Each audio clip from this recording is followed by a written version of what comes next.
So, okay. So Irina, you're telling me don't do that. So what do I do?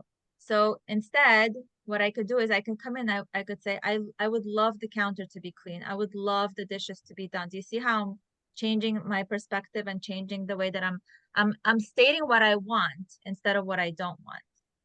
So let when we know first of all what we want and we let our husbands know what we want, it's like we're not blocking them from fulfilling that desire. But it starts with um stating a desire in a way that inspires. So I would love a clean kitchen.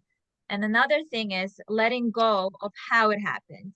It's so a pure desire doesn't have the word you in it. Okay. Another common pitfall with expressing your desire in a way that inspires is that often a woman is focused on what she wants her husband to do. So I might say, I would love for you to do the dishes. That's not a pure desire. A pure desire is I would love for the dishes to be done. This way, I'm surrendering control. And it's like, as long as the dishes, really, my desire is for the dishes to be done. So when I say you, there's a control in it. There's no surrender.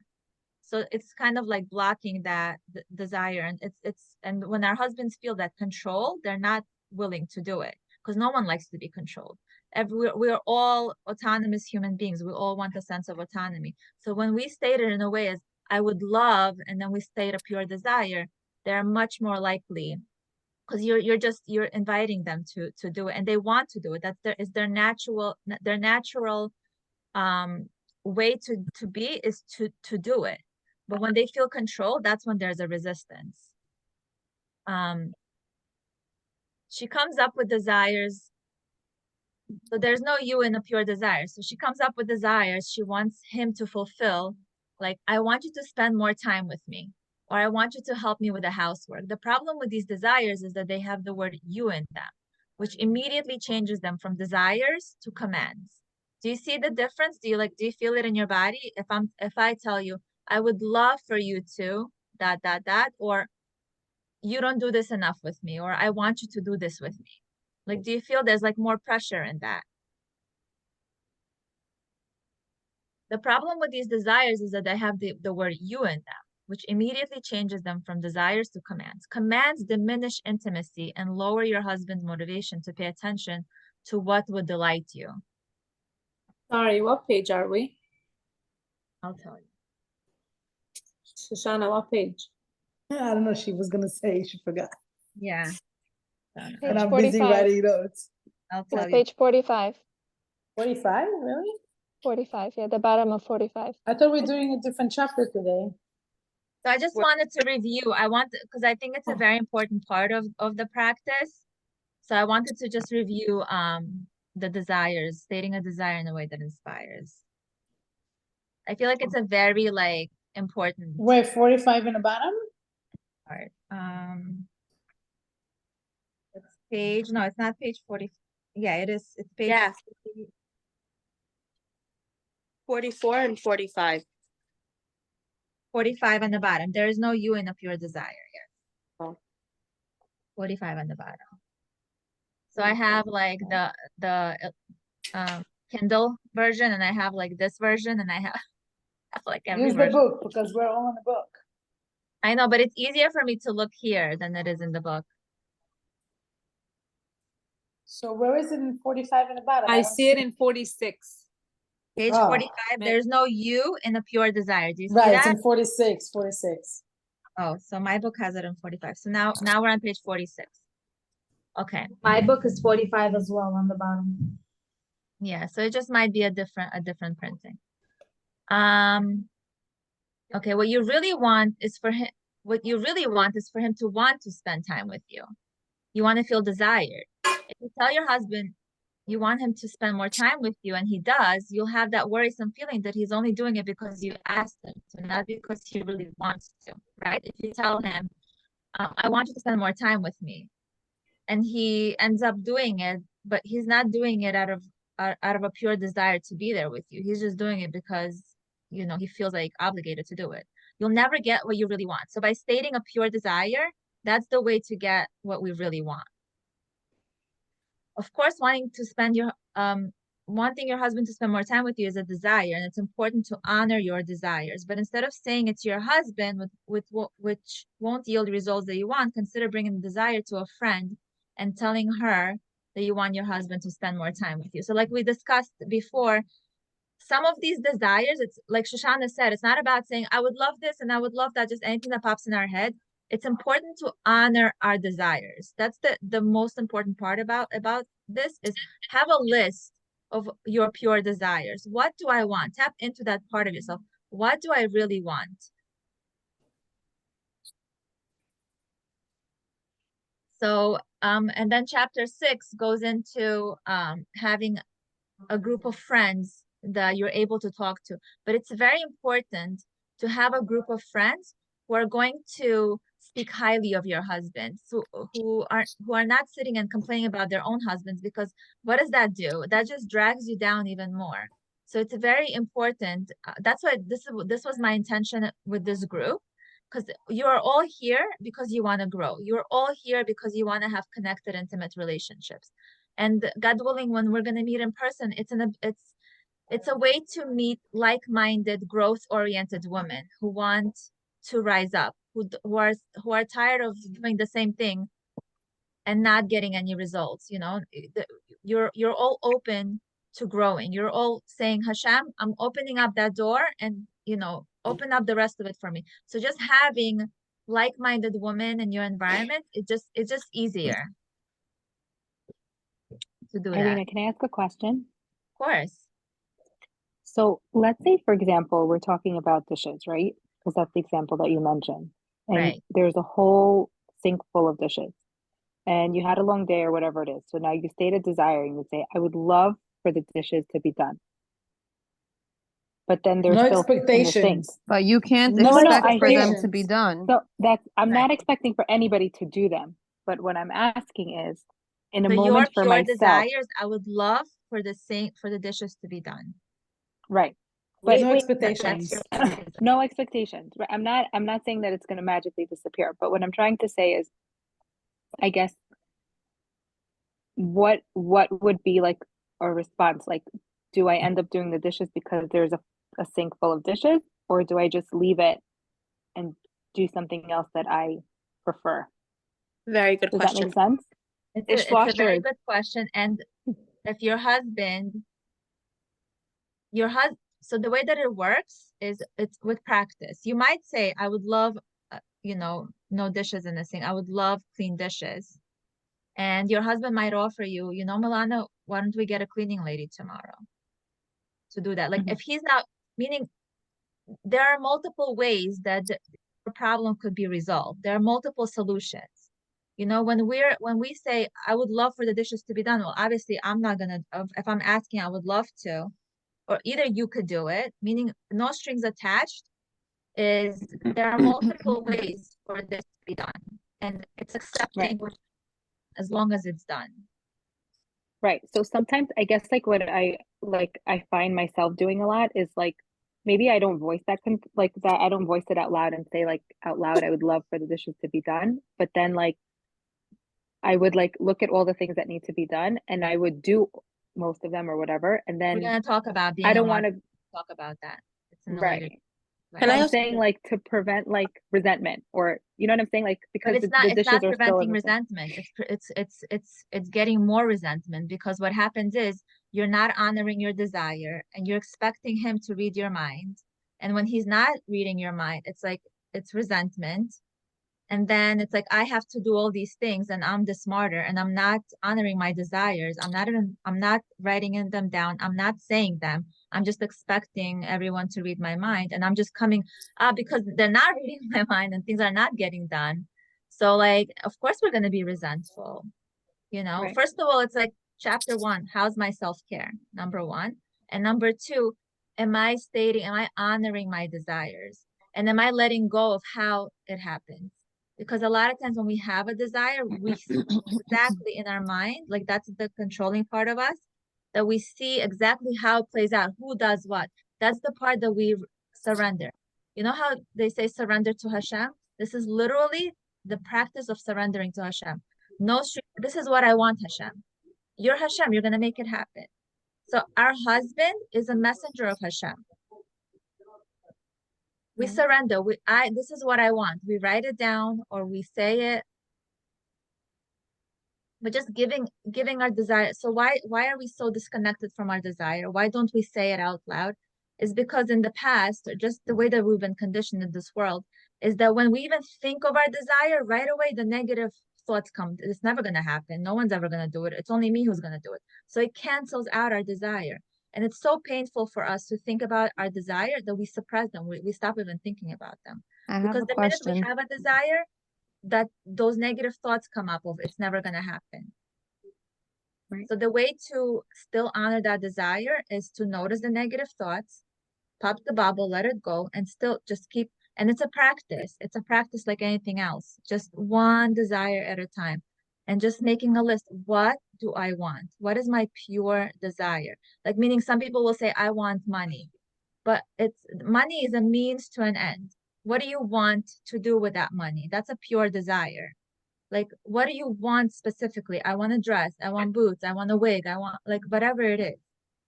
You know, like, that's a pure, just getting connected. It feels so good. Just writing that list of desires, just honoring our desires. It feels like Gan Eden, right, Shoshana? Yes. Using Shoshana's word. I love that you're using these words. Were we supposed to already do that?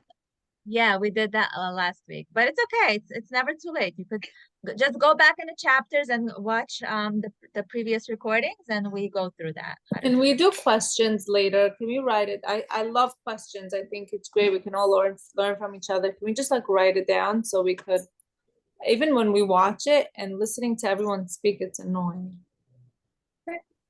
Okay, Julie, state that desire in a way that inspires. I would love for questions to be At asked. the Like, end. I would love to learn the book. okay, I would love to With no interruptions. the book. I see. You stated a desire in a way that inspires. We're all learning. It's practice. It's good Kol practice. hakavod. Kol hakavod.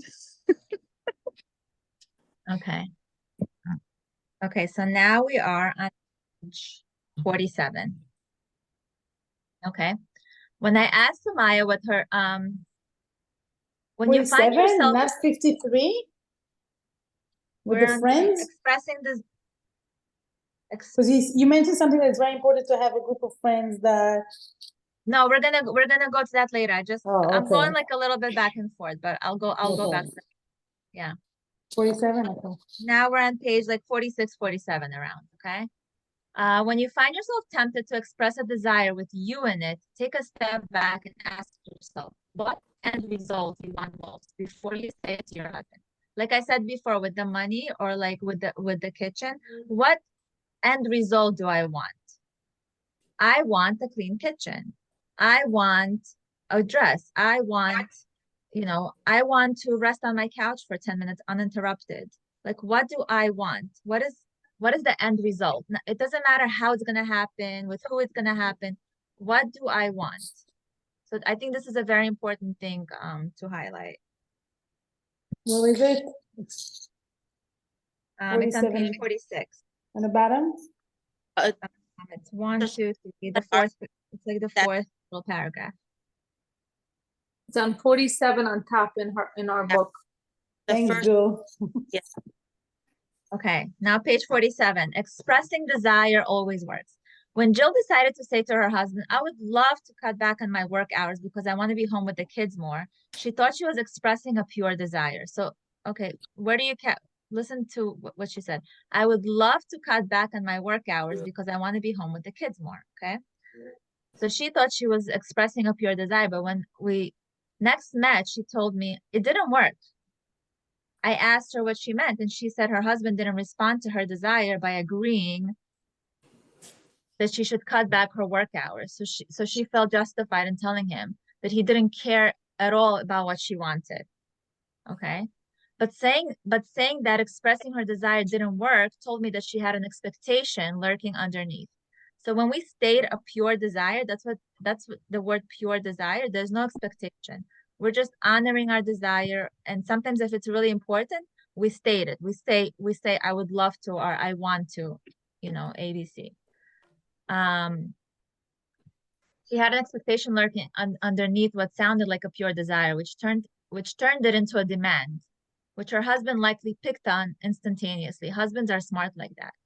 Since she then insulted her husband for not getting on board with her desire, it appeared she was just trying to get her husband to see things her way. That's not the same as honoring your desires. In fact, that's the definition of an expectation or a demand. When you have a desire and you punish your partner for not delivering on it. So it's not a pure desire when there's an expectation that's attached to it, because our husbands feel it. Because our husbands feel when there's control behind it, and they're not likely to get on board with it.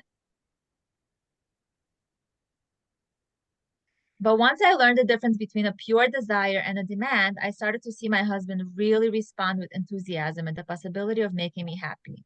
Expressing desires is completely within your control, and whether you get the desire or not, honoring it with your words always works. You may not always get what you want, but you always get to honor what you want, which is the same as honoring yourself. So just writing them down and just honoring your desires, that's a very powerful step in manifesting what you want. Okay, so a complaint is always an unexpressed desire. So remember how earlier I gave an example of how a woman walked into a room and she said, I don't want this, and I don't want this, and I don't want that. So a complaint is just an unexpressed desire because it just teaches us, what do I want? Tap into what I want instead of what I don't want. Okay, that's on page 48. Shoshana, on the bottom, do you see it? Thank you, yeah. Okay. Everybody knows you're not supposed to. Oh, shoot. I wasn't recording the whole time. Yeah, it's recording. I see. Yeah. Why is it? Yeah, Why is it? I see it's recording. It's blinking. Okay. Okay. A complaint is always an unexpressed. Everybody knows you're not supposed to complain. For years, I took that to mean that instead of voicing a complaint, I should just keep my mouth shut and suck it up, accepting things as they were, even if I didn't like them. But just knowing I shouldn't complain didn't stop me until I learned how to dissect the complaint and find the desire underneath. So we're not meant to, you know, suck it up and not say anything. That's not the purpose. Underneath every complaint is a desire. So our job is just to put our detective, you know, glasses on and explore. Explore, don't ignore. It's something that I learned yesterday. Explore. So if I have a complaint, where's the desire underneath the complaint? Okay. It's true that complaining is a big waste of energy. Now, when I feel myself tempted to complain, I know it means I have an unexpressed desire.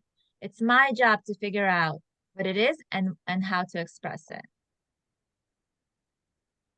It's really easy and requires no effort whatsoever to say, I'm sick. So she gives an example where she says, where she's really hot and she says, I'm sick of this heat. That's a complaint, which I know is a lazy desire. So that's how she equates a complaint to a lazy desire. The desire underneath that complaint is most likely, I'd love to cool off. Do you see the difference? Instead of I'm sick of this heat, the desire underneath is I would love to cool off. It takes a little more effort to get to that desire. And sometimes when you're sweltering, that's hard to muster. But once you establish a habit of expressing desires instead of complaints, you'll start to do it automatically. The benefits to your relationship will be far-reaching. I know it may not sound much different to say, I'd love to cool off instead of I'm sick of this heat. It may seem like I'm saying the same thing in a different way. And to some extent I am, but where complaint is just sort of lie there and stink up the place, right? Do any of us like hearing people complaining? It's Nope. like, what do you want, right? Do you ever feel that way? Like when your kid is complaining, I don't like this, and I don't want this, and I don't want this, but you're like, You what don't do you wanna hear want? it. You don't want to hear it. So because Jinx. underneath the complaint, there's a want. If they would just tell us what they want, we could fulfill that want. Do you see how like that energy works? Good example. Right? Good example. So when we state the desire, it's empowering and full of possibility. It also gives our husbands an opportunity to please us. What comes to mind when we say, I'm sick of this heat, as far as it's like when I say I'm sick of this heat, I'm disconnected from the solutions. But when I say I want to cool off, the brain starts coming up with a bunch of ideas. She says, I know mine does. I think of air-conditioned buildings I could visit, like malls or movie theaters. I think of finding a swimming pool or heading to the beach or a lake. I think of cool shower. So when we're in the mindset of my desire, we're much more open, and we're open to possibilities and to solutions. We figure out how to fulfill what we want.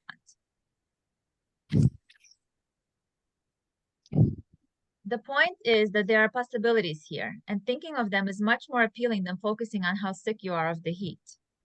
How many possible solutions came out of the complaint, I'm sick of the heat? None. How many arose from expressing the desire to cool off? About a dozen. So it just feels much more lighter to be in a space of stating what I want. It just feels better. When you're tempted to complain, identifying the outcome that you want and expressing that instead. So guys, highlight this. This is really important. 1 second. I'm still It's writing. on page 50, where it says desire 12, complaint 0. What do we highlight? The desire 12, complaint 0, why? And when you're like that first full paragraph, when you're tempted to complain, Oh, identifying the outcome that you want and expressing that instead, even if you're the only one who hears it, is more empowering, more fun, more pleasant to be around, and much likelier to result in you getting what you want. So also, we stated, why do we want to take part in self-care? What does that do for us? Does anyone remember? Why is self-care important? Who wants to chime in? charge your batteries. Huh? Charge your batteries. What does that mean? Charging the batteries. What do you mean charging the batteries? We ran out of battery because we show give, up when you did when we do at least three things that fulfill us and make us happy, which means self-care, again, just to repeat, it has to feel good while I'm doing it. Like somebody could say the gym is self-care or laundry self-care. Like, are you enjoying it while you're doing it? For some people it might be yes. For me personally, no. You know, sitting down with a cup of tea and a cookie, for me, that's self-care. So like when I do three things, when I honor myself, I show up much differently. My energy is lighter. When my energy is lighter, how's everyone else around me? Right? So it's like, what energy am I bringing into my house? How am I honoring myself? Because a lot of times we expect everyone else to do, people on the outside, our husbands, our kids, whatever, to do things a certain way so that I could be okay inside. But that's not going to fulfill us because it's not fulfilling our desires. It's not really, you know, giving us what we need and want. Because the only person who can fulfill ourselves is us.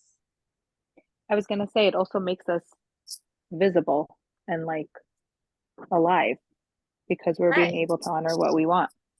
Right. To ourselves. Right. As opposed to being invisible and just being like conditional based on everybody else. Makes it visible. I don't know if you said this, maybe I didn't hear it correctly. It makes us visible to ourselves. Is that what you said? Yeah, that's what I meant. 100%.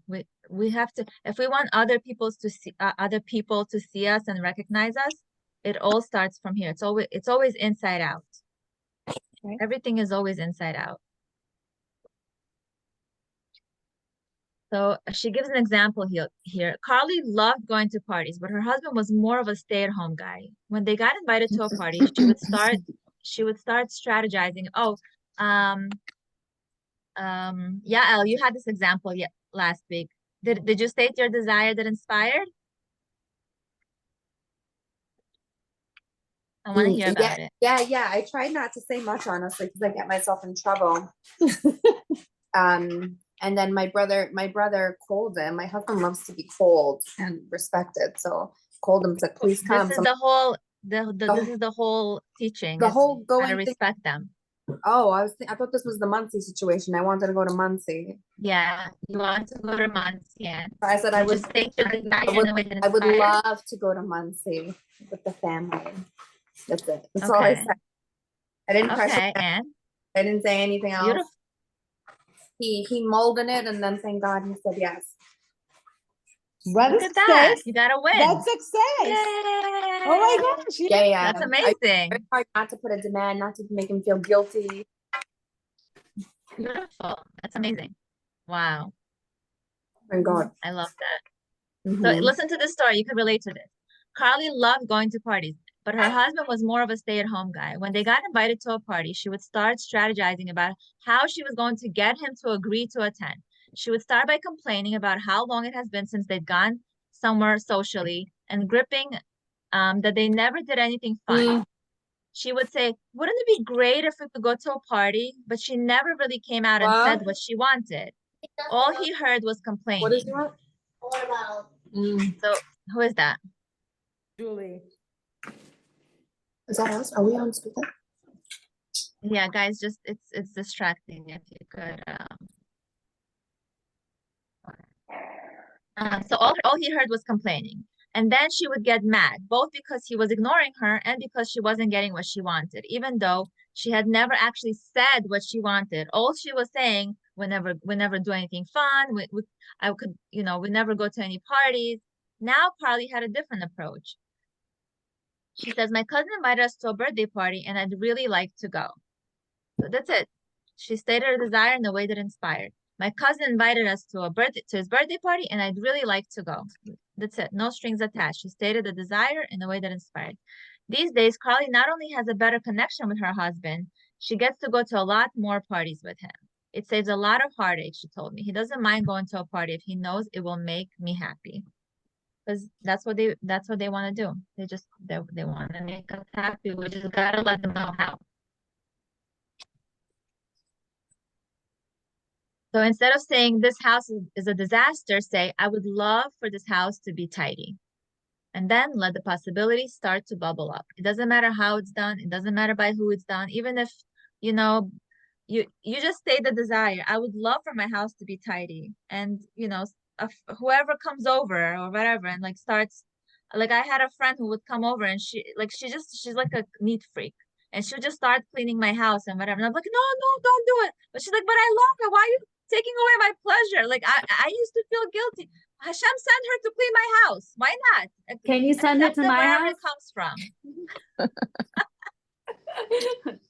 Some people love it just because it's, I love to cook. I don't like to clean. That's why I hire a cleaning lady. Like my husband doesn't like cleaning either, so he gives me money so that I can. But if I'll be like, my husband never does anything, he never does. He has never washed the floor in all the 21 years that we've been. But you know what? He's been paying for a cleaning lady for all these. So who cares how it's done, as long as it's done. But we have all these preconceived notions about it has to be done this way. The way What that. if you don't like the options that come about or the way things are getting tidy? So this is where you have to release control. So you do it. But So what are your options? Either you do it the way that it's perfectly to you, or you release control and just let it be as long as it's done. Or you can say another desire, like I would love for this shelf to look like this. I don't know. You could say the desire, but I'm saying you have to let go of expectations of how it's done, and like meaning if you say I would love for the towels to be, she goes into it also. If I would love for the towels to be folded, and I have a way to fold it corner to corner or neat. Right. And if my husband does it, and it's all I have to, I gotta accept Let go. Right. Accept it. Let go. Surrender. I know it's hard. I know we're all control freaks here. I never thought that I was a control. I thought I was like the chillest person ever. Yeah. And then me I too. read this book and I was like, oh my God. what? Also, But- the more like they do it, if they do it once and we thank them for it, I feel like they'll be more receptive to do it again. And then you can say 1000%. like, oh wow, it was folded so nicely the way that you did it, the one towel that was correctly, you know what I mean? Like 1000%. Yeah. Yeah. That's like the sixth skill is a husband fulfilling prophecy, like a It's so self-fulfilling funny. prophecy. Catch them doing what you want. And but if you want more of something, whatever you focus on, you attract more of it. So if we focus on complaints and what's not working, we're gonna keep bringing more of that in. If we focus on what's working, we're gonna bring more of that in. I agree 100%. When I had my daughter and he would chip in by changing diapers, even though it was like lopsided and she would always pee out, I was like, babe, thank you so much for getting up and like changing her diaper at 3 in the morning, or you know. Yeah, Like, I beautiful. totally agree with that. And it worked, right? And That's he's still awesome. changing diapers. Yeah, but Because what he's still- happens when we criticize them and like, oh, you did it the wrong way? What happens? We But I block don't want it ourselves again. from them ever helping us. It makes so much sense and sounds so like healthy and adult Simple, when right? when she says it, but when you're actually in it, it's like, oh, why can't you just do it the right way? But in reality, that's the way you should be talking to each other with respect and like, wow, thank you so much for doing it. And, you know, But for them, it's the right way also. right. I Or mean, they you could think be it's the right positive. way. I mean, when I told him, I'm like, babe, thank you so much for like changing the diaper. I'm like, but can I show you how to do it the nighttime version so she doesn't pee out? Like, you know, like, I'm not gonna say he always does the wrong, like the nighttime. Right. There's a way to do it. There's a way to do it respectfully where he feels like it's encouraging and loving. There's a way to, so here she goes into, you can still make requests, meaning like, okay, so there's a woman that she wanted her husband to put in a load of laundry, but she wasn't sure. She's like, how do I do it in a way that like a desire that inspires? Sometimes you may want to make a request, like, would you be willing to go to the store for some milk? But when we express a request and meaning we kind of put it out there that he might say no. And if he says no, it's about accepting it. And usually no feels a bit like a rejection to us. So this is why this work is working on ourselves. It's that when we hear the no, it's accepting because we put the request out there. What if So a should- request is made out of us? Okay, we can save it for the end if you want. What do you mean? Like, what if certain requests are made to us and like I just don't want to do it? So we're gonna go into that. You just say I can't. We're gonna go into it. It's all part of so we're going chapter by chapter. But this book is gold. It literally has every one of your questions answered. Because a lot of times we martyr ourselves and we put ourselves out there and we do everything for everyone, and then we're resentful and empty. And we also fulfill every need, and we don't allow any space for our husbands to come in and fulfill it. And they feel like they don't feel like a man. They feel emasculated. Because But if here I if we am. say I can't, then they also feel emasculated. No, they No? don't. No, they don't. You create a space for them to come in and to fulfill it. 1 second. You're not, you're a divine feminine. You cannot do it all. There are certain things that we need to give them the space to come in and to do it. But because we do it all, we take up, the doing is the masculine. We are the feminine, we're the being. But we're gonna go deeper into that, guys. This is just scratching the surface.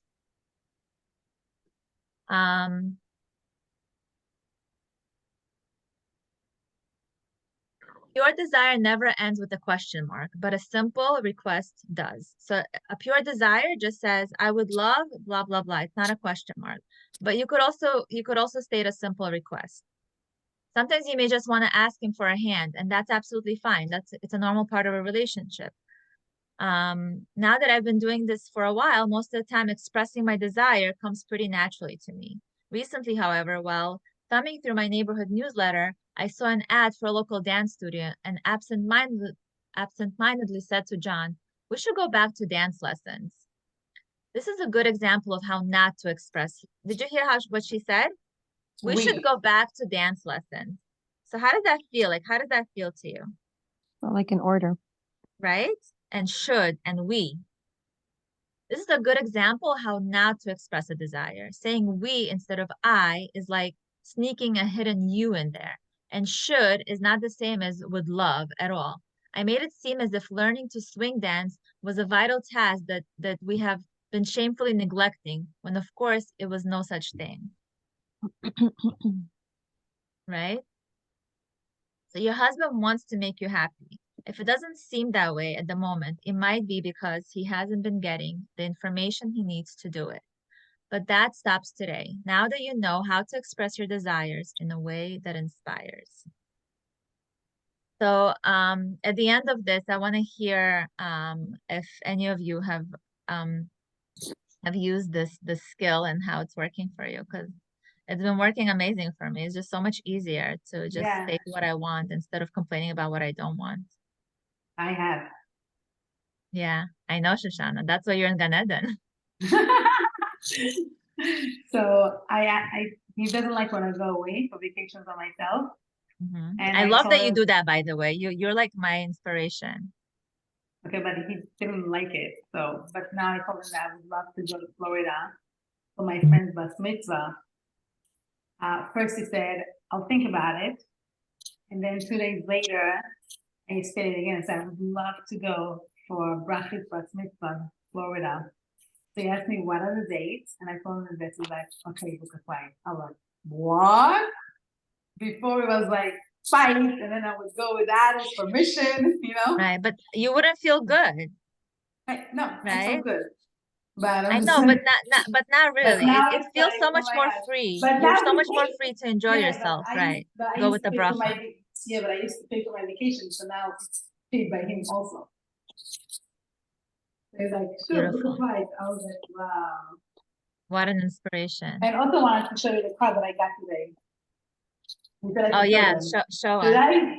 Yes, of course. Okay. So my husband gave me this car today. That says, did you see it? Yeah, we see it.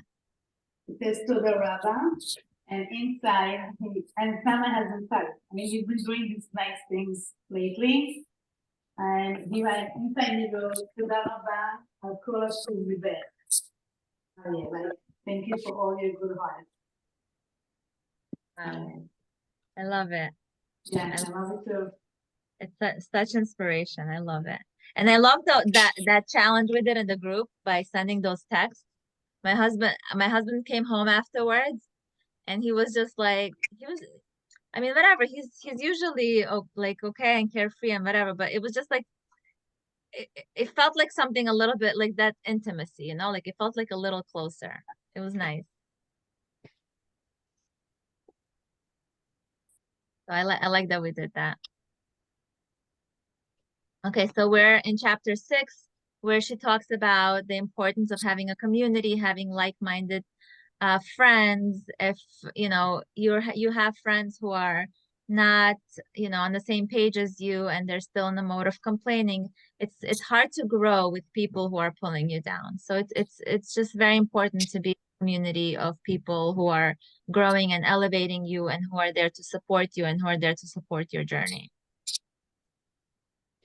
When a woman becomes a part of our community, meaning like the Empowered Wife community, she discovers other women she has a lot in common with. Suddenly she has new friends she can relate to, which is very important.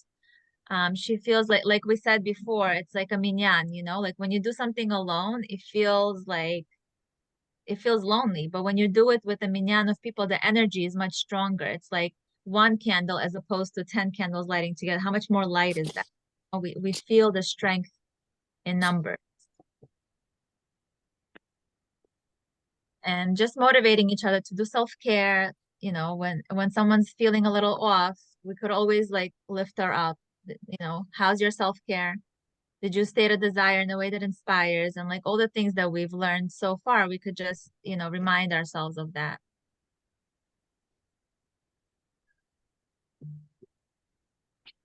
Okay. Skill 2, restore.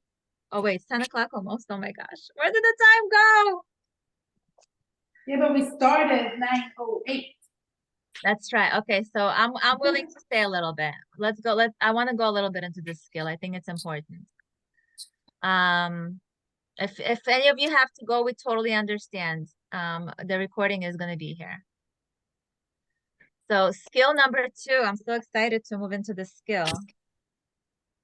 We could actually practice the prescription that she gives us. Restore respect. Respect means that you don't dismiss, criticize, contradict, or try to teach your man how to do something better.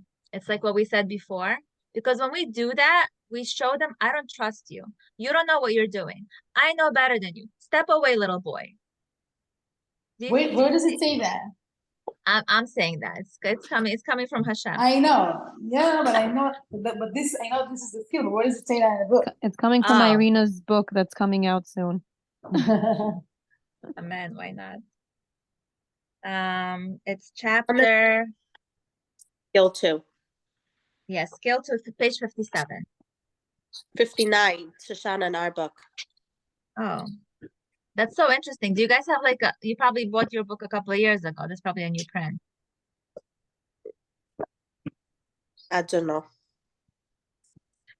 No, I just got mine. Like, Yeah. Oh, that's interesting. Probably just a different edition. Yeah, could be. Shoshana, page 59, second paragraph. Yeah, I see, thank you. So like what we said before is that the way that we ask for things and the way that we word things and the vocabulary that we use, it's like abracadabra, abera kedabera. What I speak, I create. Like, why is Judaism so strong on Lashon Hara?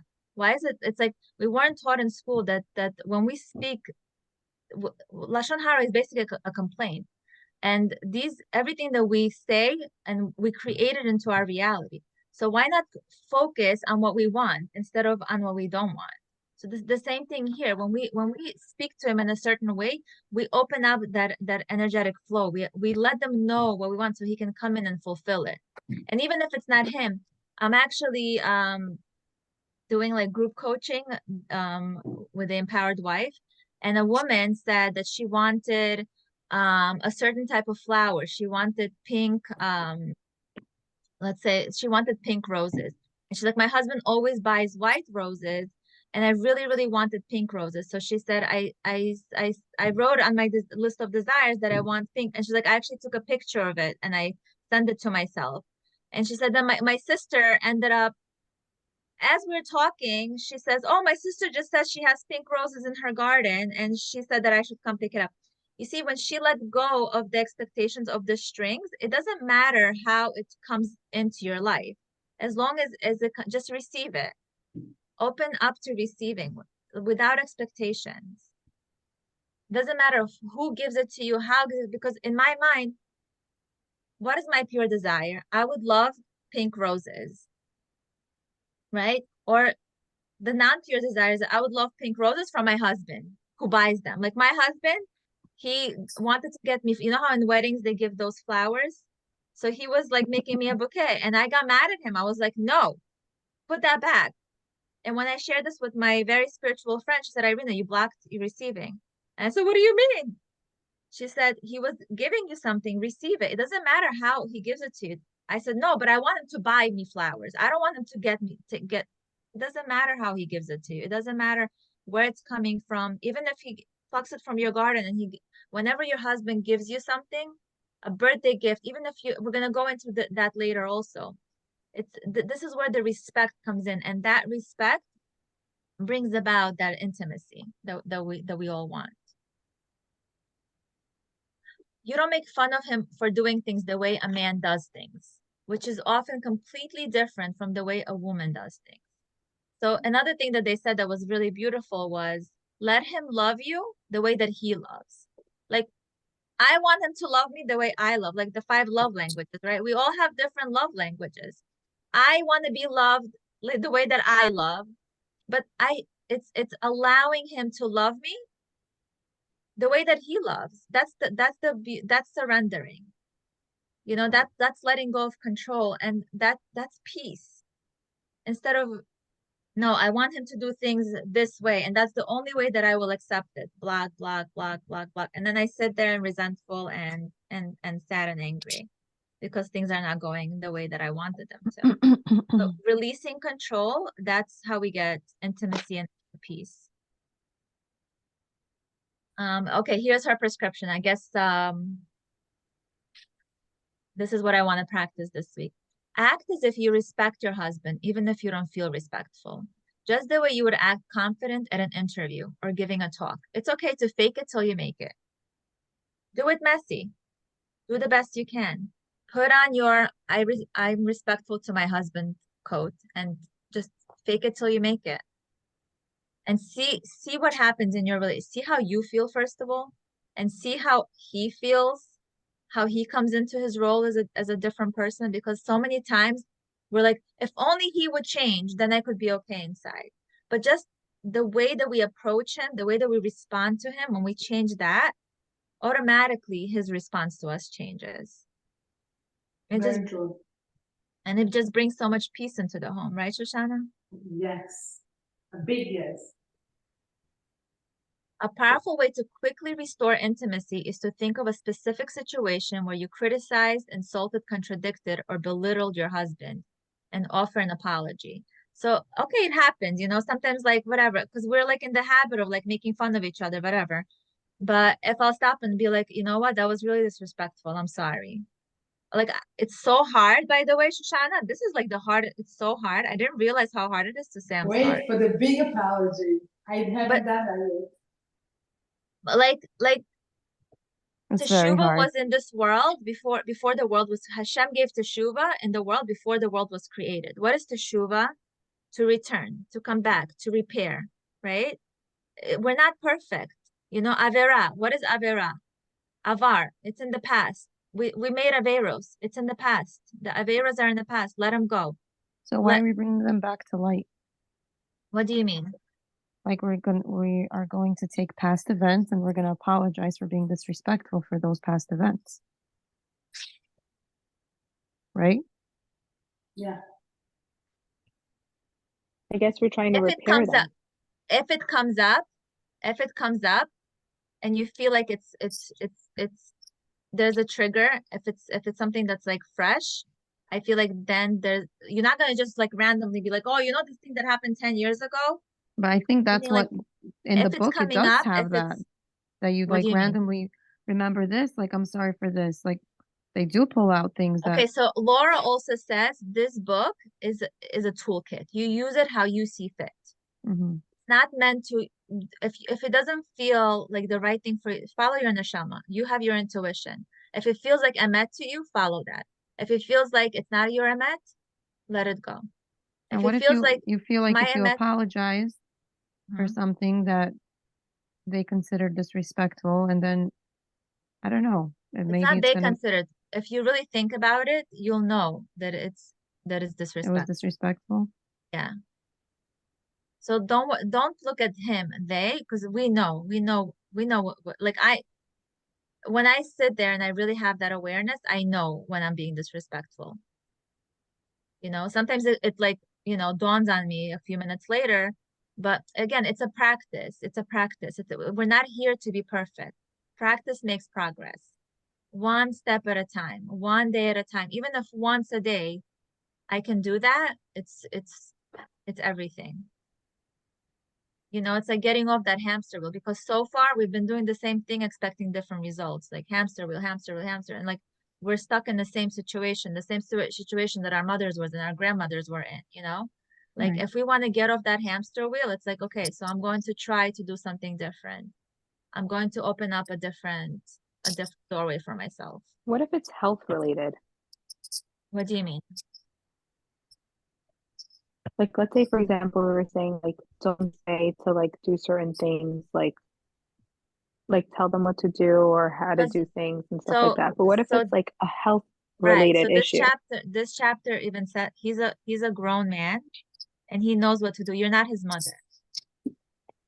You know, like I'm saying that to myself because I would always, you know, worry about his weight, and I would be like, oh, maybe you shouldn't be eating this, or maybe you shouldn't be, but it's control.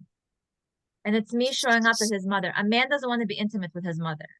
If I'm there and I'm going to be mothering him, you know what I mean? Like, But it goes my both husband- ways also. again, we're only focusing on ourselves. We're only focusing on we're only in control of ourselves. So when we take control and responsibility for our own selves, when we work on the inside, things start to change on the outside. But we cannot change the outside expecting to be okay on the inside. It's like standing by an ocean with a mop and mopping the ocean. That's like, I need you to behave this way, and I need you to behave this way, and I need you to behave this way so that I could be okay inside. Do you see how powerless that is? As opposed to, I can work on myself, my perspective, my tools, my skills. And your behavior also, I can work on how I express my desires, how I set my boundaries. It's me. My power is within me. I cannot control anyone else except for myself. Or what if he feels that he needs you to? You're not responsible for how he feels. He's a grown adult, and he will figure out his feelings on his own. I trust like this. I trust you to do what you need to do for yourself. It's like relinquishing that control. This is what we're gonna learn. This is what we're gonna go into deeper.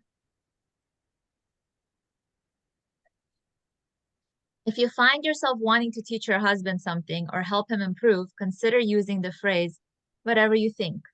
So I've been using that, and I've actually been using it with my son also, because my kids, because I'm like, you know, I know everything and I do everything, and everybody's like, Mom, what do you think? Mom, what do you think? Mom, what do you think? And Dad is kind of like, and I want him to come in, and I want to have like I want to have a feminine masculine part. I'm tired of being in the masculine. I'm tired. It's exhausting. I want to give him that. I want us to have that polarity. I actually told my friend this today to use that phrase. Use what phrase? Whatever you think. Yeah. Yeah, it's a very powerful, it's not easy, especially in the beginning, but if even at least once a day, you know, when he asks you, oh, I want to do this and what should I do? And you just, whatever you think, it's like, what does that mean energetically? I trust you. I trust your leadership. And it creates a sense of empowerment, and it creates like, I'm here to take care of you. I'm here to fulfill Hashem's will for me in this earth. And thank you for creating that space for me to step into it. Because whenever we step into that space, they feel frustrated because we're just doing all the things and we're not giving them the ability to step into their masculine energy, because we're in that energy. And they have to be in the feminine energy, and they have to be receiving everything. And they're frustrated inside. They're not happy. They're not happy. We're not happy. Nobody's happy. So these skills literally teach us how to step into our feminine energy so that we could be in the receiving. Remember what she said in the beginning? Every master started out as a disaster. So it's all a work in progress. And it's not about judging ourselves. It's just like, I'm here today, and I'm going to leave the past in the past, and I'm going to focus on the Yud K Vav K right now, the present moment, right? There's nothing but the present moment. Let the past go. We learned what we had to learn to get us to this point. And right now the present moment is the most powerful moment, because this is the moment that we can choose to do things differently than we've done for all these years that haven't been working for us. She says, one big exception is when your husband is asking for your preference. If he wants to know your desires, tell him so he can make you happy. But remember to focus on the outcome and the experience to have, rather than how he should do it. So if he asks for your preference, what do you think?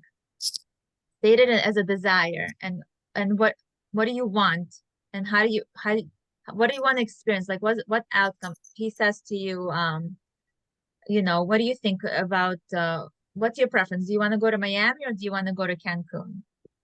So you could say, I would love to go to Cancun. And then the outcome of the experience, not I want it to happen this and this and this exact, like, let go of control, let him step in and lead. Yeah. Wouldn't it be nice to just like let him take the wheel and just sit in the passenger seat and just let him take care of things? Sometimes. So my husband, when you let go and you enjoy the outcome, but if you don't let go, you won't enjoy the outcome. Of course not. Like, my husband threw me a surprise birthday party for my 40th. I come to my house. My house is full of people. There's food on the table, salad, everything. I was shocked. I was like, there's people in my house. They're happy. They're eating. And I didn't do any of it. how's that possible? Like, I was in shock. I was like, how is he? I never thought that he was able to do this. But you know what? I had no idea, and he stepped up. He did it. He hired whatever. Him and my brother and my sister-in-law, they got together. They hired people. They figured it out. But I came home to my house. My house was spotlessly clean. He hired a cleaning lady. He hired people to, do the shish kebabs and the plof and the salads and all the bolobatar, whatever. But like, it felt amazing. I felt so taken care of. I want more of that. Don't you all? Like, don't we want that? Like, we're so tired of doing I it don't want all. a surprise birthday party in my house. I have to clean after. No, he hired a cleaning lady to come clean afterwards also. And there was Oh. like waiters doing all the way. All I had to do is sit back and relax. It was so nice. Beautiful. It was really, really nice. It's funny how you Until say this day, that. I'm like, I can't believe you. But you see how I'm blocking myself? Because I'm like, I can't believe you did that. Instead of saying thank you, that was wonderful. My whole party, I was like, I can't believe it. Like, I think like you were saying is that it's so, I think we're so used to like filling in for everybody and like doing everything that we don't martyring see that, ourselves. Mm-hmm. you know? 100%. Like it's Yeah. like, what do you mean? Like, but I do that. Like that's my response. You know what I mean? I don't know how to. It's what we've been trained to do, you gotta be the Eshet Chayil. You gotta be all things for all people. And put yourself on the back burner because, That's what a good Eshet but Chayil then does. we're running on empty and we're showing up in our home we're not in a good energy and we're taking it out on our kids, on the people we love the most, the one to fill up the most. We ended up taking it, like, I used to take it out on my kids and my husband because they're like the people that are closest to me. And that's Right. not how we want to show up. But if we allow that, if we just learn the skills and practice them, like there are resources. We don't have to do this anymore. Like, we know better now. When we know better, we do better.